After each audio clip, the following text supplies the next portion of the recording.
Please don't say anything. The voice was soft, shaking, almost impossible to hear over the rain hitting the windows of the black luxury car. Billionaire businessman Callan Mercer quickly looked around the dark backseat. His driver Nate was focused on the road and seemed confused too. Then Callan heard the voice again. If they see me, they'll kill me. Callan slowly leaned forward and noticed movement near the floor behind the front seat. A young girl was hiding under a blanket. Her clothes were wet from the storm outside and her hands were trembling badly. She looked terrified. Who are you? Callan asked quietly. The girl looked up with fear in her eyes. She could not have been older than 16. My name is Alara, she whispered. Please don't stop the car. Before Callan could ask another question, bright headlights suddenly appeared behind them. Two black SUVs were speeding through traffic, following closely. Nate, Callan said calmly. Are those cars following us? Nate checked the mirror. Yeah, and they've been getting closer for the last 2 blocks. Alara's breathing became faster. She held a small silver key tightly in her hand like it was the only thing keeping her alive. They found me, she said. Callan had spent most of his life around dangerous people. He knew fear when he saw it. This girl was not pretending. One of the SUVs suddenly moved beside them and nearly forced their car into another lane. What is going on? Nate shouted. Drive faster, Callan ordered. Rain poured harder as the cars raced through downtown Chicago. Horns screamed around them while tires slid across wet streets. Alara curled into the corner, trying not to cry. Callan looked at the bruises on her arms and noticed dried blood near her sleeve. Who hurt you? He asked. She hesitated for a moment before answering. My foster father. Something about the way she said it made the inside of Callan's chest feel heavy. The SUVs stayed close behind them for several more minutes before Nate finally lost them near parking garage entrance. The car became silent except for the sound of rain. Callan studied the girl carefully. She looked exhausted, hungry, and scared of everything around her. I should call the police, he said. No, Alara suddenly cried. You can trust them. Callan frowned. Alara slowly opened her shaking hand and showed him the silver key. There were tiny dark red stains on it. I saw something terrible tonight, she whispered, and now they want me gone. For the first time in years, Callan felt something stronger than business pressure or money problems. He felt danger, real danger. He looked outside at the empty, wet streets, thinking carefully. Whoever chased this girl had resources, expensive vehicles, and no fear of causing trouble in public. That meant power, and powerful people were often the most dangerous. Take us to the penthouse, Callan finally told Nate. Alara looked at him in shock. Why are you helping me? Callan stared quietly out the window before answering. Because people don't usually run for their lives in the middle of a storm unless something horrible happened. Alara lowered her eyes and held the silver key tighter, but neither of them knew that this one decision was about to destroy everything Callan thought he knew about his life. The penthouse was silent when they arrived. Huge glass windows overlooked the city, and soft lights reflected across the marble floors. To Alara, it looked like another world, completely different from the one she knew. Callan gave her a towel and dry clothes that belonged to his younger cousin, who once stayed there. Alara stood awkwardly near the doorway, unsure if she was even allowed to touch anything. You can relax, Callan told her. Nobody here is going to hurt you. For a moment she looked like she wanted to believe him, but fear still filled her eyes. Nate quietly locked the penthouse doors and checked the security cameras.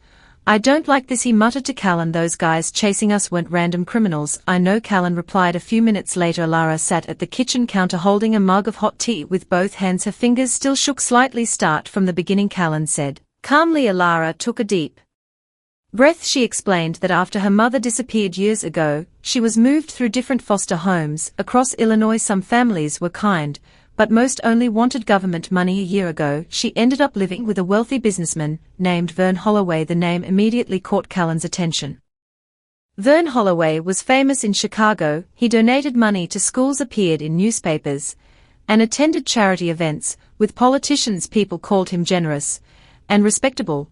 But Alara's face darkened when she heard his name. He's not who people think he is, she whispered. At first Callan stayed quiet and listened. Alara explained that Holloway controlled everyone inside the house with fear. Workers never looked him in the eyes. Security cameras covered every hallway. Sometimes strange men arrived late at night carrying briefcases and leaving before sunrise. Then 3 nights ago, Alara accidentally heard an argument inside Holloway's office. She had been cleaning nearby when she heard shouting. One man kept saying if this leaks were finished. Another voice answered coldly, then he disappears like the others. Alara slowly looked down at her tea. Tonight, she said, she secretly entered Holloway's office. While he was gone, she searched through his desk and discovered hidden papers, cash, and a small locked box inside was the silver. Her voice sounded worried, but something about it felt strange to him now. She supposedly attacked someone in the house. Serena said the police are searching everywhere for her. Callan looked across the room at Alara. The girl looked terrified, like she expected armed officers to break through the door any second. I'll handle it, Callan finally replied before ending the call. The penthouse became quiet again. Nate crossed his arms. This is getting ugly fast. Callan nodded slowly. Powerful people controlled stories before the truth had a chance to speak. He had seen it happen many times in business, but now he was standing in the middle of it himself. Alara suddenly stood up. I should leave. No, Callan said immediately. They'll come after you too. They probably already are. Alara looked down guiltily. I didn't mean to drag you into this. Callan studied her face carefully. He had spent years around lies, investors, and greedy executives. Most people wanted something from him: money, influence, status, but this girl looked genuinely scared. That feeling was hard to fake. Show me the key, he said. Alara carefully handed him the silver key. It looked old with strange numbers carved into the side. Definitely not a house key. There was also this, she whispered. She reached into her jacket pocket and removed a folded piece of paper. Callan opened it slowly. Inside was an address and the number of a safety deposit box. Nate leaned closer. Looks like somebody hid something important. Callan's mind immediately began connecting pieces together. If Holloway murdered someone over this key, whatever was inside that box had to be dangerous, very dangerous. The next morning Callan decided to visit one of his trusted private investigators, a quiet former detective named Ronan Pierce. Ronan agreed to secretly look into Holloway without alerting the police. You're playing with fire, Ronan warned. After hearing everything, I just want the truth. Ronan gave him a serious look. Men like Holloway don't panic over stolen cash. If he's hunting a teenager across the city, then she has something that can destroy him. On the drive back, Callan noticed a black SUV following them again. Nate, he said quietly, take the lower streets. The SUV stayed behind them through every turn. Then suddenly a delivery truck sped through an intersection directly toward Callan's car. Look out, Alara screamed. Nate swerved hard just before the truck smashed into a traffic pole. Metal crashed loudly across the street. People nearby started shouting. Callan's heart pounded as he realized the truck never even tried to stop. That wasn't an accident, Nate said. The black SUV disappeared immediately after. Back at the penthouse, Callan sat alone in his office thinking about everything happening around him. His eyes slowly moved toward an old framed photo of his father sitting behind the same desk years earlier. For the first time in a long time, doubt entered his mind. What if his father never killed himself? Later that night, Callan prepared to meet Serena for dinner like nothing was wrong. He needed answers without revealing what he knew. When Serena arrived at the restaurant, she kissed him naturally and smiled, but during dinner Callan noticed something strange. She kept asking careful questions. Where were you last night? Have you spoken to the police? Did you hear anything about the missing girl? Her voice sounded casual, but her eyes looked nervous. Then Callan excused himself and walked toward the restroom hallway. As he turned the corner, he suddenly stopped. Serena stood hidden near the emergency exit, with her phone pressed tightly against her ear, and the words Callan heard next made his blood run cold. He knows more than expected, she whispered. You need to deal with this quickly. Callan stood frozen behind the hallway wall, barely breathing. Serena's voice sounded cold and completely different from the woman he thought he knew. No, she whispered into the phone. He hasn't seen the documents yet, but he's getting suspicious. There was a pause while the person on the other side spoke. I understand, Serena replied quietly. It'll keep him distracted. Callan slowly stepped back before she could notice him. His chest felt tight. For years he trusted Serena with everything. He planned to marry her in 2 months. He believed she was the one person in his world who loved him for more than money. Now he wasn't sure she ever loved him at all. When Serena returned to the table, she smiled normally. Everything okay? Callan forced himself to nod. Yeah, business call. The rest of dinner felt painful. Every smile from her suddenly looked fake. Every soft word sounded practiced. That night Callan barely slept. The next morning he took Alara and Nate to the bank connected to the safety deposit box number. Callan used one of his private accounts to enter without attracting attention. Inside the underground vault room, Alara handed over the silver key. With shaking fingers the employee unlocked a small metal box and placed it on the table before quietly leaving. For a moment nobody touched it. Then Callan slowly opened the lid. Inside were photographs, flash drives, old contracts, and several audio recordings. Nate picked up one photo first and cursed under his breath. The picture showed Vern Holloway standing beside multiple city officials and wealthy businessmen, During secret private meetings, another photo showed Callan's father arguing angrily with Holloway outside a building late at night. Alara carefully opened a folder filled with financial papers. These numbers, Nate whispered, this is millions of dollars illegal transfers, hidden accounts, fake charities. The deeper they looked, the uglier it became. Then Callan noticed a small recorder at the bottom of the box. He pressed play. Static filled the room before voices appeared. At first Callan only recognized Holloway's voice, but seconds later another voice joined the conversation. Serena. Callan felt his stomach drop. She still trusts him completely, Serena said on the recording. Holloway laughed softly. Good, once the marriage happens, Mercer Global becomes much easier to control, and after Callan signs everything, Holloway replied coldly, he becomes a problem we remove. Silence filled the vault room. Callan stared at the recorder in disbelief. Serena continued, speaking calmly in the recording almost casually, and the girls shall take the blame. Holloway answered, nobody listens to girls like her anyway. Alara slowly lowered her head. She looked hurt, but not surprised. Callan suddenly turned the recorder off. His hands shook slightly. The woman he loved had planned his destruction while pretending to build a future with him. Nate looked furious. We go to the FBI right now. No, Callan said quietly. Both of them looked at him. If Serena and Holloway are connected this deeply, then we don't know who else is involved. Callan gathered the evidence carefully back into the box. His face no longer showed heartbreak, only anger, cold anger. As they walked back toward the parking garage, Alara quietly spoke beside him. I'm sorry. Callan looked at her. For what? For showing up in your car, she whispered. Your life was probably peaceful before me. Callan stared ahead silently for a few seconds. No, he finally said, it was just built on lies. At that exact moment, across the street above the garage entrance, a man wearing dark glasses quietly lifted a camera and took photographs of all three of them.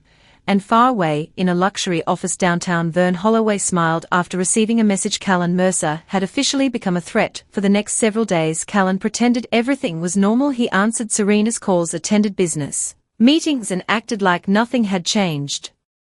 But inside he felt completely different. Every conversation now sounded fake to him. Every smile around him looked dishonest. At night he secretly studied the documents from the safety deposit box with Nate and Alara. The evidence connected powerful businessmen, judges, and politicians to Holloway's hidden operations. Some names shocked even Callan. These were respected people who appeared on television talking about honesty and leadership. But one thing disturbed him most. His father's name appeared several times beside large money transfers and private meeting dates. I don't understand, Callan said quietly one evening. My father hated corruption. Maybe he discovered it too late, Nate replied. Alara sat silently nearby reading another folder. Suddenly her expression changed. Callan, look at this. She handed him an old document signed by Serena's father, Gideon Vale, who also served on Mercer Global's board years ago. The paper approved hidden company payments connected to Holloway. Callan felt another wave of betrayal hit him. Serena's family had been involved from the beginning. Before he could process the discovery, the penthouse television suddenly switched to breaking news. A reporter appeared on screen. Tonight, authorities announced new evidence connected to financial crimes involving billionaire company Mercer Global. Sources claim a teenage suspect identified as Alara Vance may have stolen millions in confidential assets. Alara's face turned pale. What? Nate muttered. The screen suddenly showed security footage from inside Holloway's mansion. It looked like Alara sneaking through hallways and opening office drawers. But Callan immediately noticed something strange. The footage was edited. They are framing her, he said coldly. Then the reporter continued, police are asking citizens to report any sightings immediately. The suspect should be considered dangerous. Alara stepped backward slowly, like the room itself no longer felt safe. I didn't steal anything, she whispered. Callan grabbed the remote angrily and turned the television off. But only minutes later, loud knocking exploded at the penthouse door. Nate quickly checked the security monitor. Police. Alara panicked instantly. They found me. Stay calm, Callan ordered, but fear had already taken over her face. Callan opened the door, while several officers entered with a warrant. They searched rooms, checked computers, and questioned everyone aggressively. One officer stared suspiciously at Alara. You're coming with us. No, Callan interrupted sharply. She's a minor, and you have no proof. The officer smirked slightly. We have enough. Callan's voice became colder. Then bring official charges. Tension filled the penthouse for several long minutes before the officers finally left after failing to find the evidence box. But the damage was done. Alara sat quietly afterward, staring at the floor. They'll never stop chasing me, she whispered. Later that night, Callan walked into the living room and discovered Alara gone. The balcony door was slightly open on the table. sat a handwritten note. I don't want more people getting hurt because of me. Thank you for helping when nobody else would. Callan immediately grabbed his coat. She left alone, Nate asked. Before Callan could answer, his phone rang. Serena. He answered silently. Her voice sounded smooth and calm. You should stop protecting that girl, Callan. His eyes narrowed. Where's she? A small laugh came through the phone. You still don't understand what kind of people you're fighting. The call ended at that same moment. Far across the city, inside a dark SUV, Alara sat trapped between two armed men, while Vern Holloway watched her quietly. You caused me a lot of trouble, he said calmly. Alara tried hiding her fear, but Holloway smiled coldly. Don't worry, he whispered, by tomorrow morning nobody will even remember your name. Callan drove through the city like a man possessed. Rain hammered against the windshield while Nate tracked every possible location connected to Holloway. She could be anywhere, Nate said. No, Callan replied tightly. Holloway likes control. Hell, take her somewhere private. Suddenly Nate looked up from his tablet. One of Holloway's old shipping properties near the harbor still has active power. Callan immediately turned the car toward the docks. The deeper they drove into the industrial district, the emptier the streets became. Rusted containers stood like giant shadows under dim lights. The air smelled of smoke and dirty water. Finally they spotted guards outside a large abandoned warehouse. Then Nate whispered. Callan grabbed the small recorder containing Holloway and Serena's conversation and hid it inside his coat. Then he checked the loaded handgun Nate handed him. Going inside the warehouse, Alara sat tied to a metal chair near stacks of shipping crates. Her wrists hurt from the ropes, but she forced herself not to cry. Across from her, Vern Holloway calmly poured himself a drink. Like this was an ordinary business meeting, you know, he said casually. I actually tried to help you. Alara glared at him. You murdered a man. Holloway sighed like he was tired of explaining himself. People die every day because they become inconvenient. Before Alara could respond, the warehouse doors suddenly burst open. Callan Holloway smiled slowly. I was wondering how long it would take. Two armed men stepped forward, but Callan aimed his gun directly at Holloway. Let her go. For a moment nobody moved. Then Holloway laughed softly. You really are your father's son? Callan's jaw tightened. You knew my father? Knew him, Holloway replied. We built fortunes together. Lara watched quietly as years of hidden anger filled Callan's face. Then why did he die? Callan demanded. Holloway took a slow sip from his glass before answering. Because he developed a conscience. The words hit Callan like a punch. Holloway walked closer calmly. Your father discovered where the money really came from: bribes, blackmail, political favors.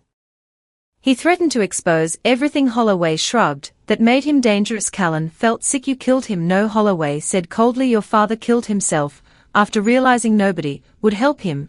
But something in Holloway's eyes suggested there was more to the story. Then Holloway smiled again. Of course, Serena's father helped convince him to stay quiet first. Callan froze completely. What? Gideon Vale protected all of us, Holloway continued. His daughter learned early that power matters more than love. Alara looked at Callan with sympathy as the truth shattered him piece by piece. She was going to marry me just for control, Callan whispered. Holloway chuckled. Welcome to the real world, Callan. Suddenly one of the guards moved too quickly. Nate fired first from the warehouse entrance. Chaos exploded instantly. Gunshots echoed through the building while Callan rushed toward Alara. One guard crashed into metal crates while another fired wildly across the room. Callan cut the ropes around Alara's wrists run, but before they reached the exit, Holloway grabbed a fuel lantern and smashed it onto the floor. Fire spread rapidly across the warehouse. Smoke filled the air. You should have stayed out of this, Holloway shouted before disappearing deeper into the flames. Callan tried chasing him, but burning beams began collapsing around them. Nate dragged both Callan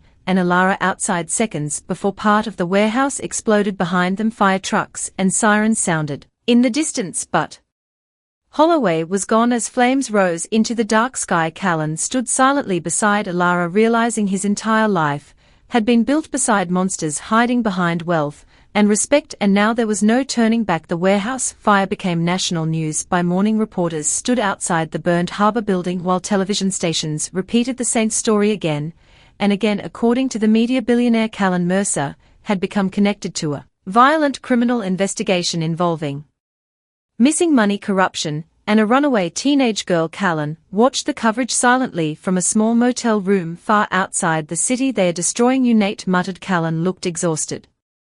He had not slept since the fire. His expensive suits were gone now, replaced by plain dark clothes, and inside the cabin Alara sat tied to a chair near the fireplace. She looked frightened, But unharmed across the room stood Vern Holloway. He calmly poured himself another drink while snowstorm winds shook the windows. "You came," Holloway said. Callan stared at him coldly. "Let her go." Holloway smiled faintly, still trying to save people. "Just like your father." Callan's anger rose instantly. "You destroyed my family." "No," Holloway replied calmly. "I revealed who people really are." He slowly walked closer. "Your father believed honesty mattered. Serena believed power mattered. Guess which one survived longer?" Callan tightened his fists. Holloway continued, "Speaking like this was simply another business lesson. The world belongs to ruthless people, Callan. Men who hesitate lose everything. You murdered innocent people, and your billion-dollar company profited beside me for years." The words hit hard, because part of them were true. Callan's family wealth had existed beside corruption, without him realizing it.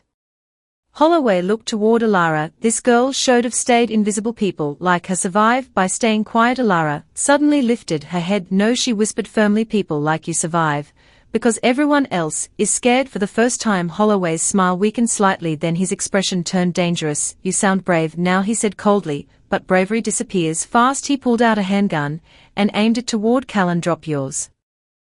Slowly Callan lowered his weapon onto the floor. Snow blasted harder outside, while tension filled the cabin. "You know," Holloway said quietly, "I almost respected your father once." "Then why kill him?" Holloway looked strangely emotionless.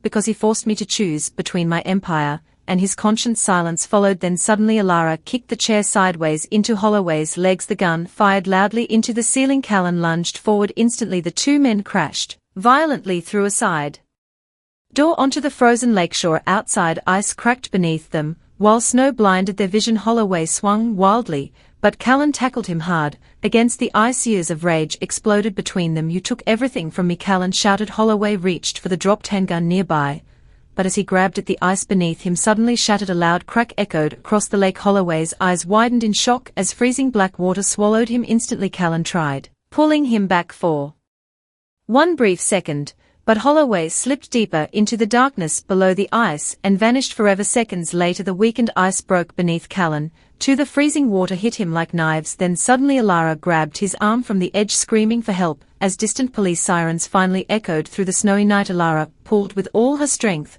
while Nate arrived just in time, grabbing Callan and helping drag him onto the frozen edge of the lake. Callan coughed heavily, shaking from the freezing water, his body barely responsive. Behind them the lake was silent again. Holloway was gone. Red and blue lights slowly filled the snowy forest as police and federal agents arrived at the scene. Officers rushed toward the cabin, securing the area and checking for threats. Alara sat beside Callan on the ground, wrapping a blanket around him. Her hands were still shaking, but this time not from fear, more from exhaustion. "It's over," she whispered. Callan didn't answer immediately. He just stared at the frozen lake where everything had ended. A few hours later the world began changing fast. Mercer Global collapsed under investigation. Serena Vale was arrested along with several board members and officials connected to Holloway's network. Headlines across the country exposed years of hidden corruption, fraud and bribery involving powerful people.